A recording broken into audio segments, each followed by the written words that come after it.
लाखा road भरिसां शागिर्दनि पारां स्कूल में सहूलियतुनि जी खोट ख़िलाफ़ एहतजाज कयो वियो। कोट होत खान जलबाणी जे गवर्नमेंट बॉयज़ स्कूल जे शागिर्दनि उस्तादनि जी खोट, साइंस हाल ऐं सफ़ाई अमलो न हुजण ख़िलाफ़ एहतजाज कयो। शागिर्दनि जो चवणो त स्कूल में पीअण जे पाणी बरसाति पवण ते पाणी बीहजी वञे थो, जंहिं करे खेनि सख़्त तकलीफ़ खे मुंझण पवे थो। न पाणी जी खोट आहे। हिते वॾा वॾा खॾा लॻा पिया आहिनि। मींहुं मियोगी में पाणी बीही थो वञे। असांखे पढ़ाई जी ॾाढी दिक़त थी थिए। असांजे स्कूल में फर्नीचर न आहे।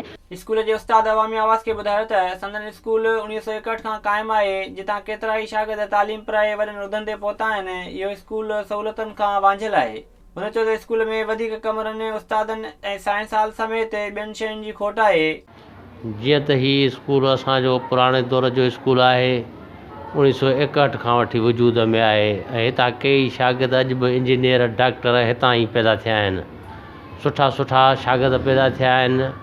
उस्ताद हिते महिनती आहिनि, पर हिते इदारे में खोट, कमरनि जी खोट आहे। साइंस हाल कोन्हे, लाइब्रेरी हाल कोन्हे, लैब कंप्यूटर लैब कान्हे ऐं उस्तादनि जी बि खोट आहे।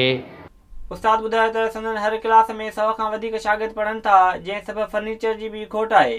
संदसि चवणो त लाइब्रेरी, कंप्यूटर लैब ऐं साइंस हाल ठाराए ॾिना वञनि, जीअं शागिर्द मयारी तालीम हासिल करे सघनि। तमामु पुराणो आहे ऐं हिन स्कूल में अल्लाह ताला जी महिरबानी सां तमामु सुठी पढ़ाई आहे। डॉक्टर इंजीनियर थिया आहिनि, पर ॾिसो त हेॾो इदारो आहे पटियालो हिकिड़ो, जॾहिं न स्वीपर आहे, न माली आहे, न चौकीदार आहे।